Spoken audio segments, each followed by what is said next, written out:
Welcome to the Campground Catalyst Podcast, the show dedicated to fueling success in outdoor hospitality.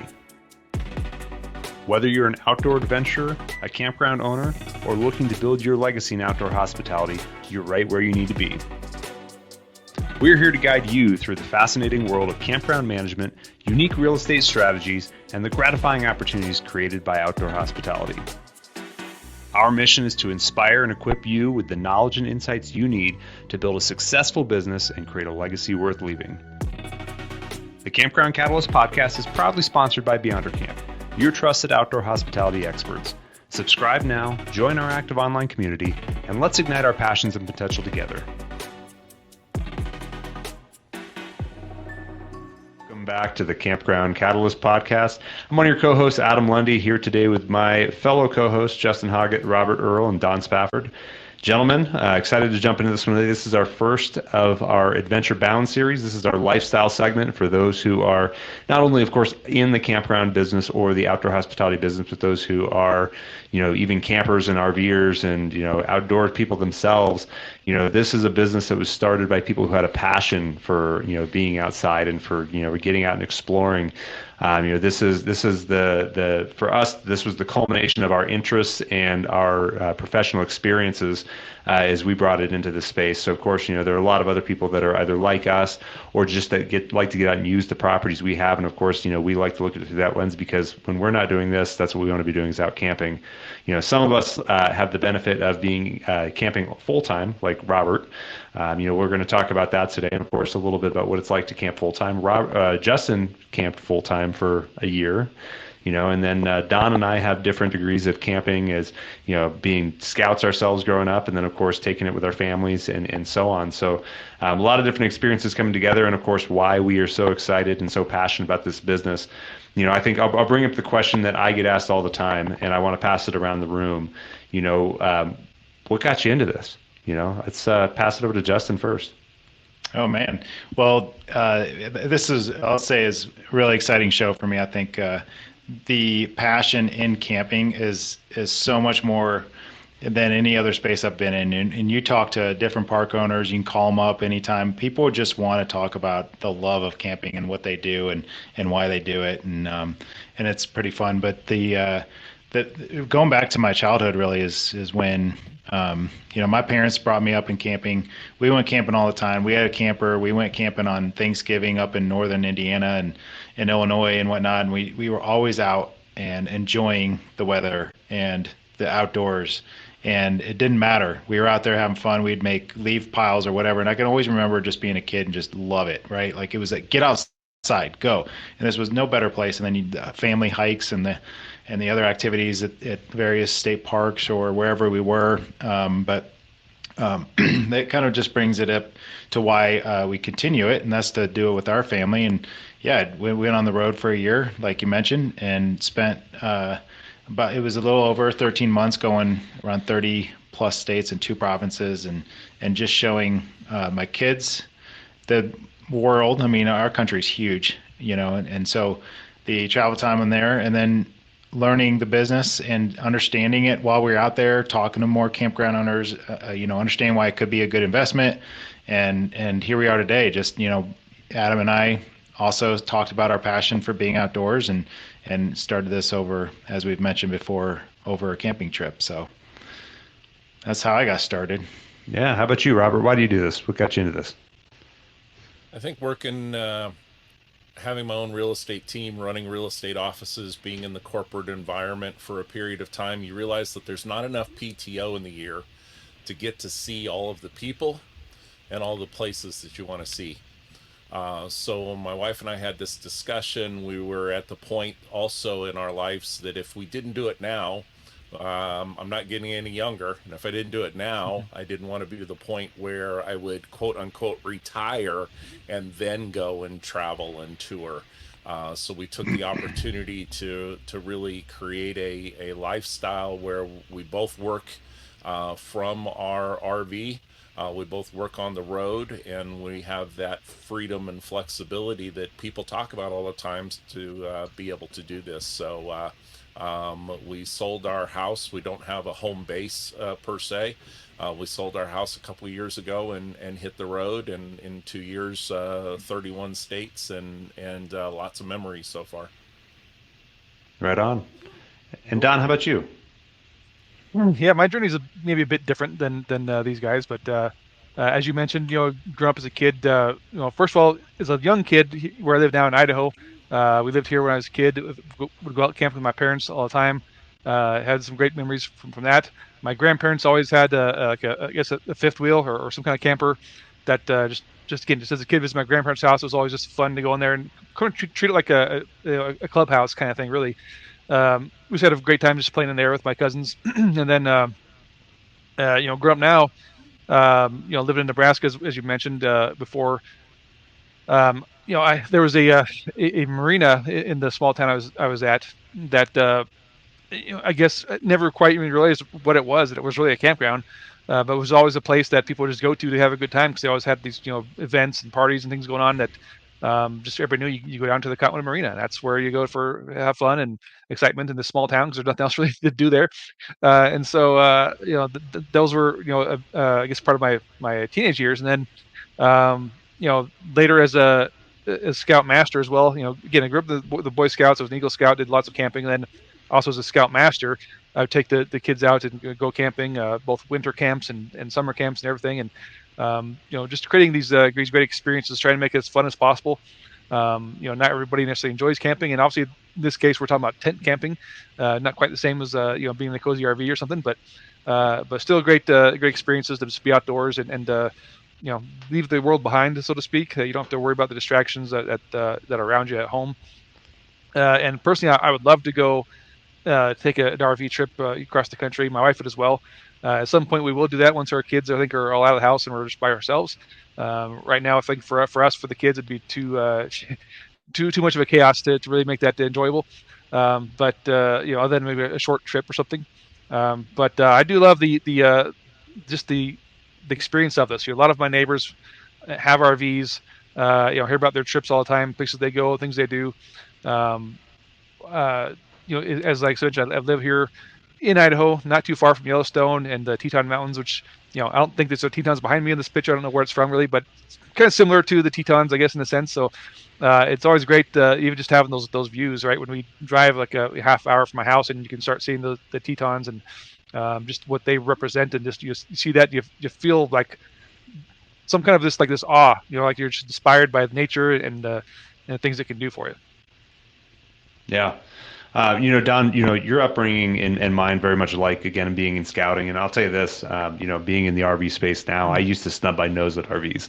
I said I'd never do it. I was a tent guy. I was an ultralight backpacker guy. My parents didn't camp, but fortunately for me, I had scouting as a kid. That brought me up and really taught me to get outside. And, of course, we were pretty much rough in scouts. I mean, it was very, very few luxuries in that camping, but, definitely some of the best memories I had that brought me up. And, of course, for me going into, my adulthood, that took me into getting out backpacking and, really enjoying living in Colorado and climbing the mountains out here and really mountaineering and climbing and a lot of other things. And, I swore up and down I was never ever going to buy an RV, and then I met Justin. And it's his fault I have one today, and the story behind that's funny, and it's kind of what brought us to this space. But our families, again, I think we've shared the story many times, very similarly aligned. And we met out, playing outside, paragliding, one of the things we enjoyed doing together, and we were on a trip on Lake Powell. We'd done a houseboat. So we drove down, and they took their fifth wheel. We took our car down, and we had a tent and sleeping bags with us. The first time on the way out, we slept under the stars in Moab. Then we got out there. We got on the houseboat. We were sleeping under the stars and out there every night. It was fantastic. And we got off the houseboat the last night, and we were in Page, Arizona, at this campground, and it was like deluge of rain. Just the heaviest showers you could imagine for like 3 or 4 straight hours. And I kept saying, well, as soon as the rain stops, we'll set up our tent. We had rented a tent site there, and it never stopped. And then Justin goes, oh, well, you guys can just sleep in ours. We've got this big old huge fifth wheel, and we can put your kids can sleep in the bunkhouse in the back with ours, and you guys can sleep on the living room floor. And we pulled our sleeping bags in, and we slept on the living room floor. And my wife woke up in the morning to Justin and I sitting on our laptops shopping for RVs, and within less than a month I owned one, and the rest is kind of history from there. But that's, I think it's kind of fun because this is, we talk about the confluence of our passions with business. And, we had Justin and I different things we were doing in real estate at the time. I was a broker with a, single family portfolio, and, Justin had his single family and multifamily stuff going on. And, he was looking for kind of his next change, and he pitched the idea of getting into campground. And it's like, it's the perfect marriage of, our interest with the things we like to do. And, that I always joke about this all the time, that like, you're not going to take your family out to stay in one of your apartments at night. Like you might have a vacant unit, but you don't want to go camping in it. Like it's not a thing that anybody has an interest in doing. But I'll tell you that when we bought our first campground, it was like, it was an epiphany. It was like, this is why we did this. We took our kids out, our dogs out, our wives out, and we spent, almost a month running our first campground. And, both our kids got the entrepreneurial bug while we were out there, and they were selling stuff. They were working in the camp store selling ice cream, and they got some ideas to get creative, and they bought glow sticks, and we're going around the campground selling those to other people there. And boy, I mean, it was just sitting around the campfires at night with them and watching them play with the other kids, and just knowing that you had 30 acres that were just, it was a safe place for your kids to be out running around and horsing off and not sitting in front of a TV. I mean, it's like, that's why we do what we do. What do you guys think? Well, in our travels, there was one campground that we were staying at, and I remember posting this on Facebook, that there was really a magic hour that occurred. And it's the hour before dusk, hour before the sun completely goes down, and then maybe it's 2 hours, that hour right after. It's when the kids are making their last bike ride through the campground, when they get their last little energy out of them, and they start to calm down, and the campfires just get started up. And from my standpoint in the operations and the management, it's how can you recreate that type of setting, or that environment where that type of setting can occur, for that magic hour to be there. And that I'm reminded of that when it gets a little difficult or tough, or when you're going through different things, snowstorms, ice storms. You're thinking about spring will be here in just a little bit, summer will be here, and be able to have those magic hours again with the kids, and those memories being made. I have to laugh at Adam's mention of sleeping in my living room. That's how big my trailer was. And, it is kind of this progression. It's kind of funny. When you start with the tent, then you go to the pop-up, and then you go to the travel trailer, and then you go to the fifth wheel, well, I've actually worked my way back down now. I'm back to the travel trailer because of how big that second house was. It was a little ridiculous, but definitely a good time. And I just want to touch on the basis of community on this, because that I think that's part of it, and how we got so attracted to it. Because when we were out there, we met some amazing people, a lot of the similar interests, and having friends around the country now that you met along the way, and shared these similar experiences, and had the kids, out and about and riding those bikes or whatever the case is, and so. When Adam and I bought that first campground in Iowa, I mean, it instantly became the kids' favorite thing ever. They still talk about that first month, and the community is why. I mean, they met so many cool kids out there. They just were free. They didn't have me breathing down their neck. Like, it's just, they could do what they wanted to do until well after dark, and we're yelling and screaming at them like, come home, like you got to sleep at some point, and I think that's really what it is. And having the we were welcomed with open arms at that property, at almost any property you go to, and you check in at the front desk, and people are like, welcome, like this is so glad to see you. And it's always this really cool, inviting atmosphere of just being out there at these campgrounds, and I don't think there's anything out there that can match it. You say our kids were free. I think they were feral, but yeah. Well, I think that makes a good point too. That I'm old enough to remember, myself being a young kid. We didn't have the technology things we have today. So what you do for fun, you go outside and play and do things. These days, it's hard to get your kids to go outside. They all want to just sit on their phone and play PlayStation, that kind of stuff. So put them in that type of environment where they are outdoors, really, and they don't really have all the amenities of home.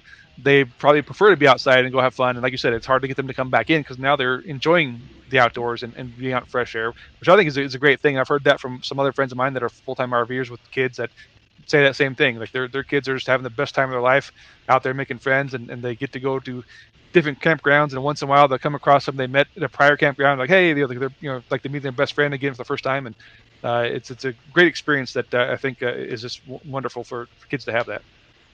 Yeah, 100%.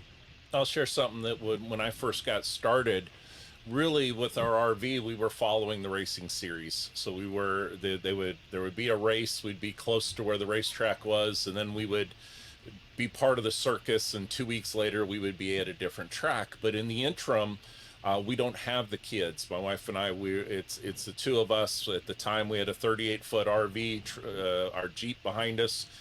We would go from location to location. That was my first exposure to work camping, and having the ability to work camp and not sit there all day long, but actually have the opportunity to go and clean up an area of the park, or help out, or be able to do some things. And next thing you know, I'm installing software and I'm installing a reservation system. I guess I spoke up and let them know what I had done in the past, or things like that. But the community and the ability to earn a little bit of money, have a trade-off for your site.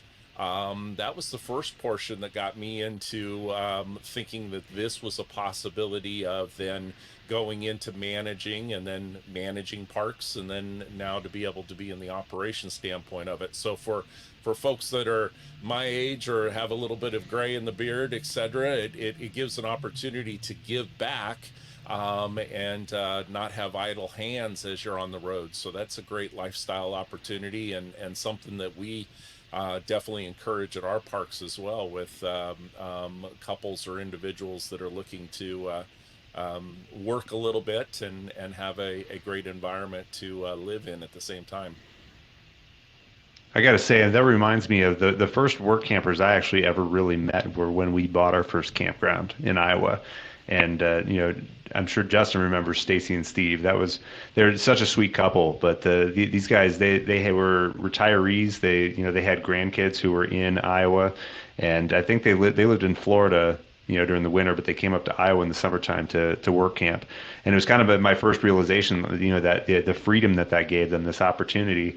And of course, now we've learned as time has gone on and owning and running campgrounds, the value of having those folks in your campground. You get a little bit of new perspective and fresh blood every now and again when a new group comes through, and as opposed to employing the townies, so to speak, and some of the negative culture that can come with that over time. But it's kind of a neat experience, and I got to say, I've got a little bit of envy that always sits with me for those of you who full time or do long extended camping trips, because I'm more of a weekend warrior these days. It's like we leave the office, punch out, maybe I leave early on Friday, and grab my trailer and head up, and you spend the time driving, you're stressed out, and you get there and you're trying to set up camp and you're stressed out, and the kids are adjusting from school, and it's like not until probably halfway through Saturday that everybody's finally settling into camping, and next thing you know, it's Sunday morning and you're packing up to head back. It's like, gosh, how do we get into the lifestyle where we can actually get out and enjoy this more? It's all great until you're looking for a mobile repair tech after you've been spending a 4-degree overnight trip in Austin, Nevada with snow on the ground, and your water system freezes up. But other than that, there's no stress whatsoever. No, it's just fun and freedom, and then figuring out how you trade in the unit or trade up. So Justin, I've been on the other path of it now, of moved from the Class A diesel pusher to the fifth wheel. And there's always trade-offs as well. You brought that up with the different types of camping and units that you have. I think that's why folks love the RV shows so much, and why we attend the RV shows, or we participate in them as our parks as well. I want to bring up a kind of a point too about different properties, and certainly what we strive to do is different, not just the amenities and activities on the property, but also the accommodations. And we have, I have tons of stories. Even my neighbors across the street late last year, they They are campers. They have the trailer. They have the parents who don't have anything at this point in their life. They go and stay in a park model. So those are very important to have at properties. And then they had their brother and sister-in-law come, and they stayed in a rental Airstream. So there was multiple ways for all of them to stay, come into one property, and have an amazing week together. And they all, they came for different reasons. They came for different accommodations, but they were all able to stay in the community and have a great time. And so that's one of those areas that we're trying to make sure that every one of our properties has. What other, let's chat a little bit about what makes a good property and better that community. Believe it or not, affordability. Have you looked at trying to get 3 adjoining or 4 adjoining hotel rooms lately? When you look at that aspect of it, of having a place, and then once you've done that, what are you going to do? Get together in everybody's rooms? So having then a common area where you can get together as well. Really, yes, we've seen a slight increase even in the time that we've been on the road of what prices have done with RV parks, but nowhere near what the rest of the hospitality industry has done. It's still an affordable way to be able to travel. Well, you bring up a reminder for me. Actually, I'm planning my dad's 70th birthday party this year, and he's requested that the family get together. Well, guess what we're doing? We're going to one of the properties. And I'm talking about bringing my trailer. We're talking about staying in one of the motel rooms, and we're talking about staying in one of the guest houses. So, again, multiple ways to stay. But you bring up a good point too about about where you have a good meeting place. My niece has a requirement that they have to cook all her meals because she has such bad allergies, and we need a kitchen.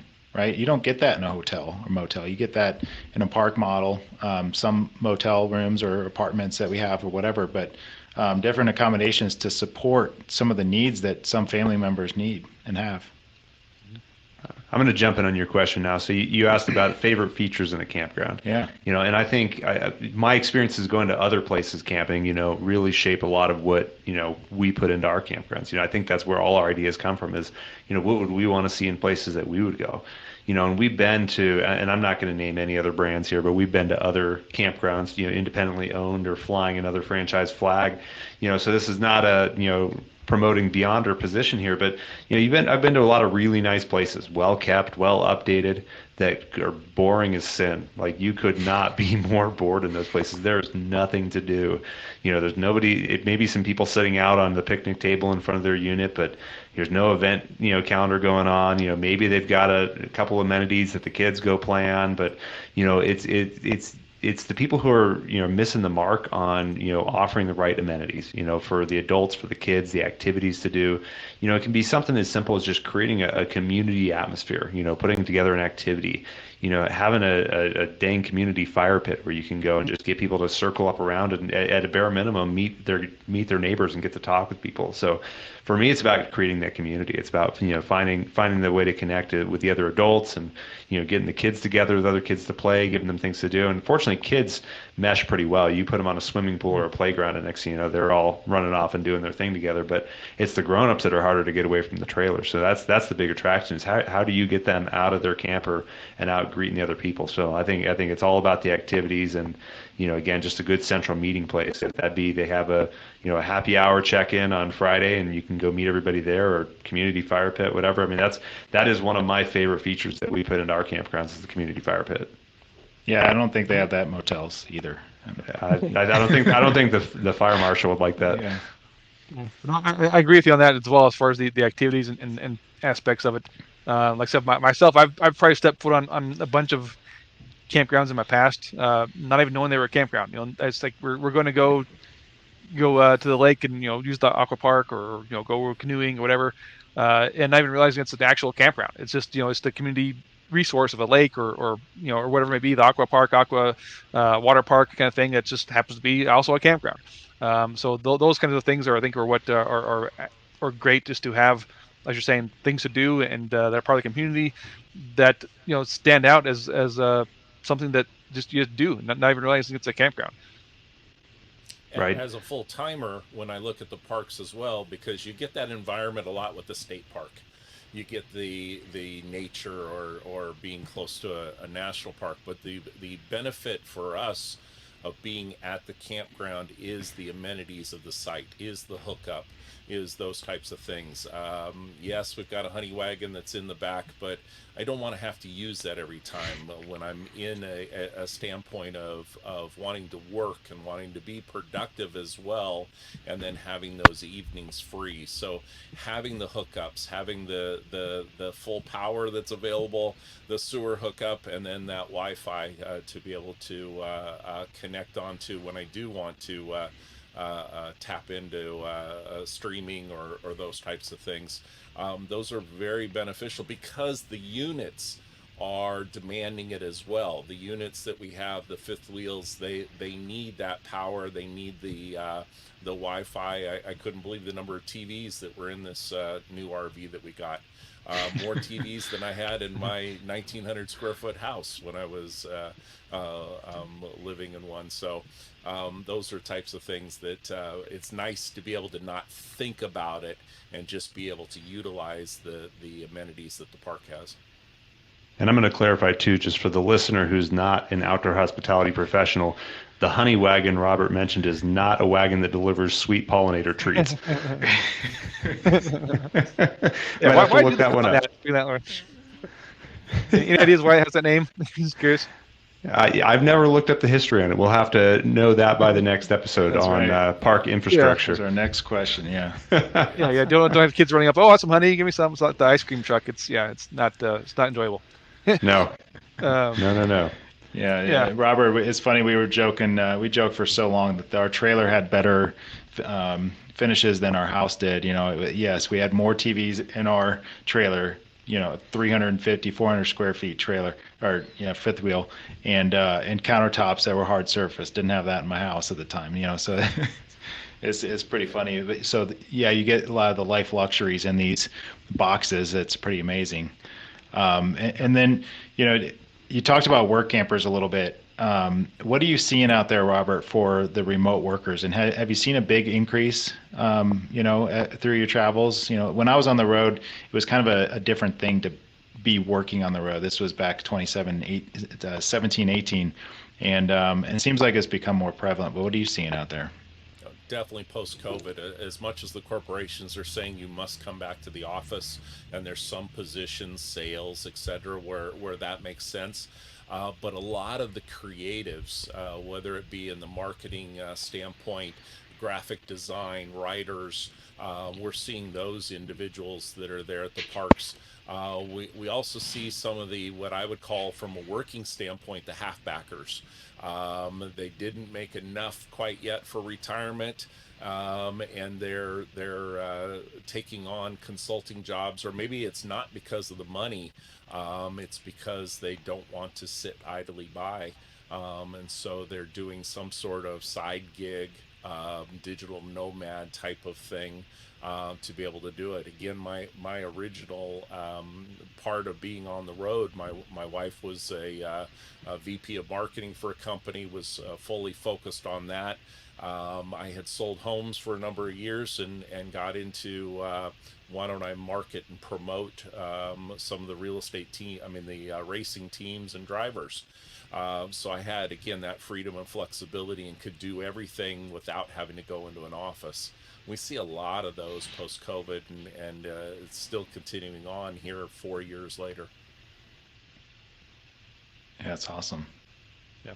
Well, I've got one last question I'm going to pose out there, and I'm just going to put this for Justin a little bit because he took his long extended time on the road, and for Robert also because, again, being a piece for people who are maybe full-time RVers that like to get out and camp, I want to know about the transition to full-time. Now, for Justin, they were able to kind of time capsule their stuff away in their house when they went on the road. But Robert, it's like cleaning out somebody's house after they passed, right? Like getting rid of all the stuff in the house and consolidating down to 350 square feet.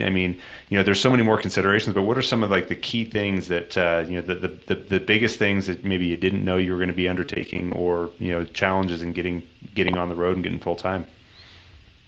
Well, I guess I'll start. But when we decided to do this, we had properties, we had the ability to write a lease to rent our house. It wasn't a big deal to necessarily leave.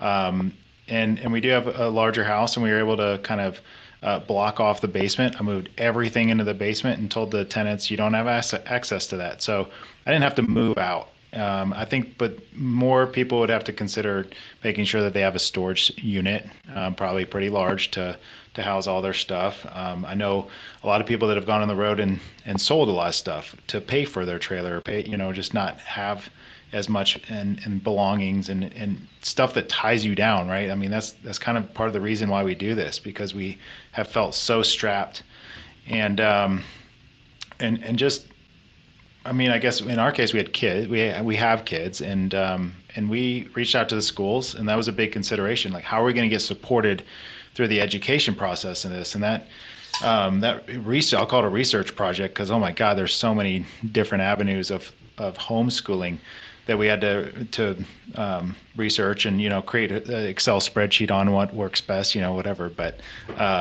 the schools, we had surprising positive feedback and support from the teachers in the school, and it just felt so much easier to say, okay, good, this is going to work.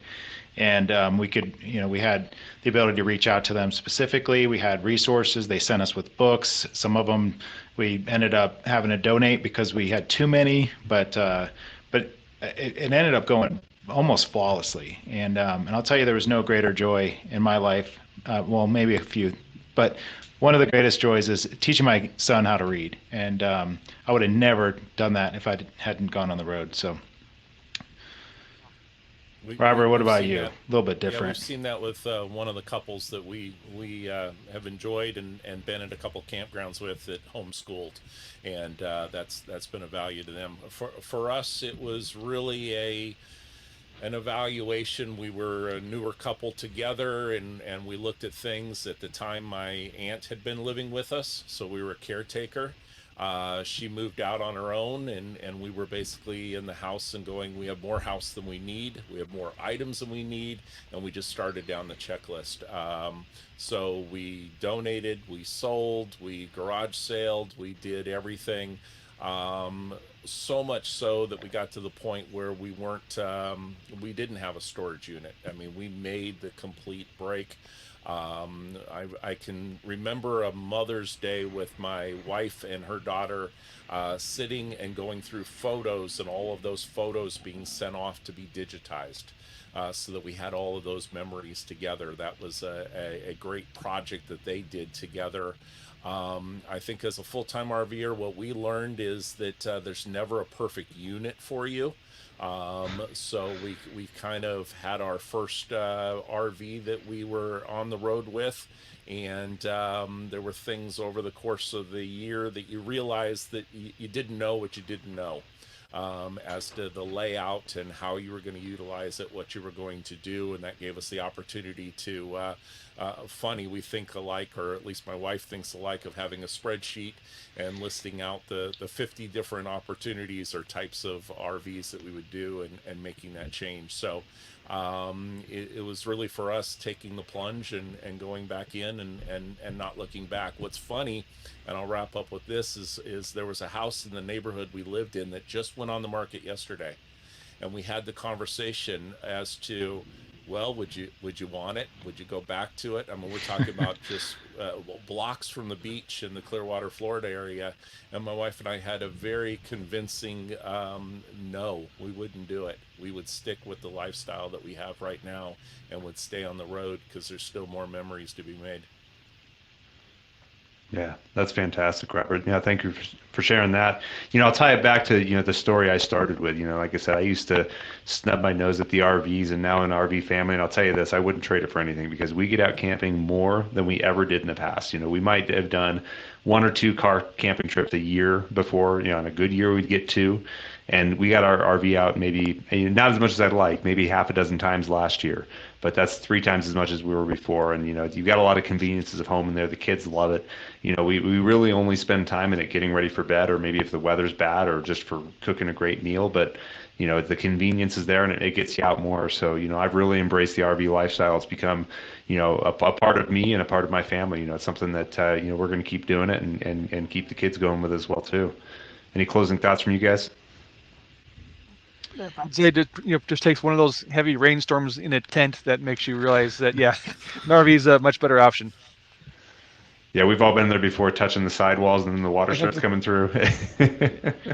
Yeah, having to get up to go to the bathroom. Yeah. Yep. Yeah, connect with us on social. Come visit us, and if you've got questions about it, let us know. If you're a campground owner or manager and you want to know how can I cater to full-time RVers, we'll be more than happy to share what we know and what we've learned in our experience of going through that. And if you're out in the road this spring and summer, come to one of our parks and coordinate with us, and we'll be more than happy to host you. Yeah, and I'd love to see some of the comments and what we get from other campground owners. Why did you get into it? What brought you to the space? How are you living life to the fullest at this point? And I'm sure there's going to be some great stories that can come from this, and I look forward to seeing those. And I'll invite all those questions over to our Patreon page. That's where if you really want to get down some of the technical stuff on this, maybe chat with Robert about how you go full time, or chat with us about how you work this into your lifestyle. We'll be happy to answer those questions, share pictures, any resource we've got. So, campgroundcatalyst.com. You can join our Patreon group from there. We look forward to your questions and seeing you next time. Thanks. Thank you for joining us on this episode of the Campground Catalyst Podcast, where we take you behind the scenes in the fun and gratifying world of outdoor hospitality. We hope you were inspired by today's show and better equipped to take the next steps in your journey. Remember, you can continue the conversation and connect with fellow enthusiasts by visiting our website and joining the Campground Catalyst community on Patreon at campgroundcatalyst.com. There, Patreon members get exclusive access to special listener perks, they get their opportunity to engage with the host, and they get their questions answered on one of our future upcoming shows. The Campground Catalyst Podcast is proudly sponsored by Beyonder Camp, your trusted partner in fueling your success in outdoor hospitality. Until next time, keep both your campfires and your passions burning.